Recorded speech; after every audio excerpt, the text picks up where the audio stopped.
Assalamualaikum warahmatullahi wabarakatuh. Bertemu dengan saya kembali Isyana Tri Putri, calon guru penggerak angkatan 9 Kota Banjarmasin.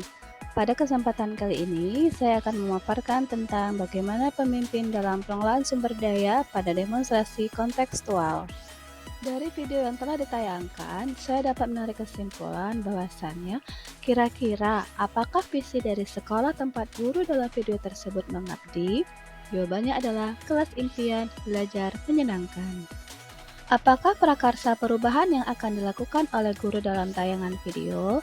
Yaitu mewujudkan kelas yang nyaman dan menyenangkan untuk belajar. Apakah pertanyaan utama dari kegiatan yang dilakukan oleh guru dalam tayangan video tersebut? Yaitu bagaimana cara untuk mewujudkan kelas yang nyaman dan menyenangkan.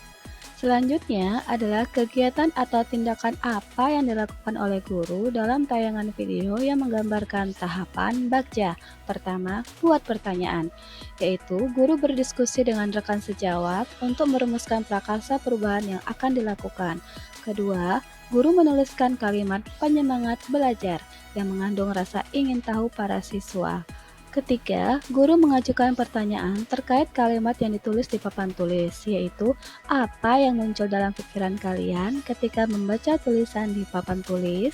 Selanjutnya, guru menggali informasi pendapat dan pengalaman murid terkait kelas yang menyenangkan untuk belajar. Kemudian, guru menanyakan pada murid apa yang disukai dari kelas kita. Selanjutnya adalah tahapan ambil pelajaran. Guru meminta seluruh murid untuk berkunjung saat jam istirahat ke kelas 2 sampai kelas 6 untuk menambah inspirasi tentang kelas yang membuat semangat belajar.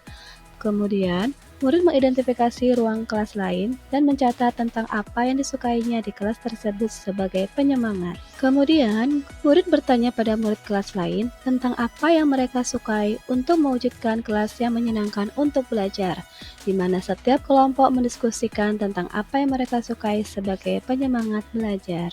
Langkah ketiga adalah gali mimpi.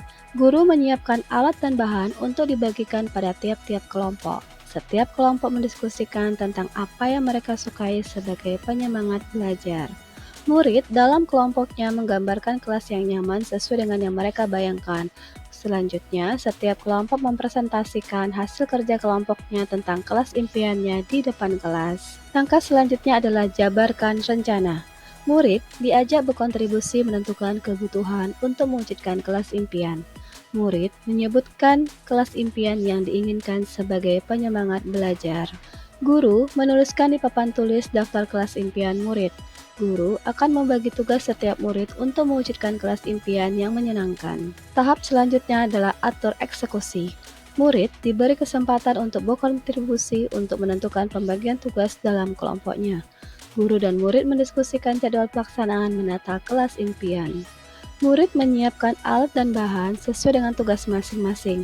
Seluruh murid dibantu guru-guru saling bergotong royong mewujudkan kelas impian yang menjadi penyemangat belajar. Kemudian, apa peran pemimpin yang tergambar dalam tayangan video tersebut? Seorang pemimpin dapat mengembangkan diri murid ataupun orang lain. Seorang pemimpin dapat memilih kompetensi sebagai manajer dalam mengelola potensi yang dimiliki murid dan lingkungan sekitarnya. Seorang pemimpin harus fokus pada pola pikir berbasis kekuatan atau aset yang dimiliki, baik individual maupun murid. Seorang pemimpin harus bisa berkolaborasi dengan rekan sejawat lainnya, maupun murid untuk mewujudkan kelas yang nyaman dan menyenangkan bagi murid.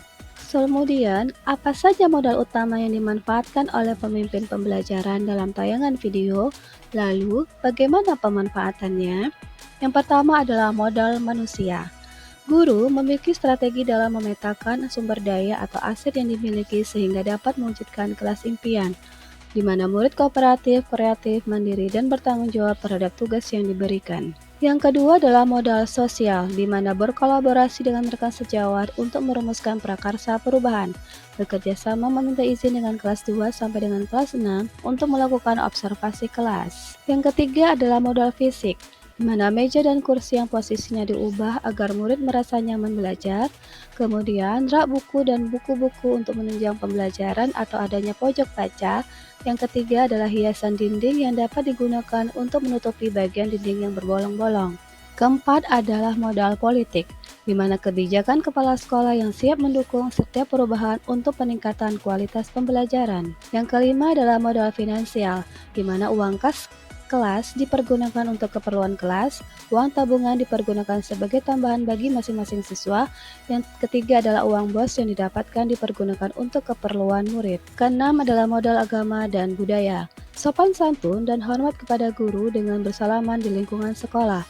Kemudian, sikap gotong royong untuk bekerja sama mewujudkan kelas impian. Selanjutnya adalah modal lingkungan, memanfaatkan bahan ataupun tanaman yang ada di lingkungan sekolah yang digunakan untuk menghias kelas maupun sekolah.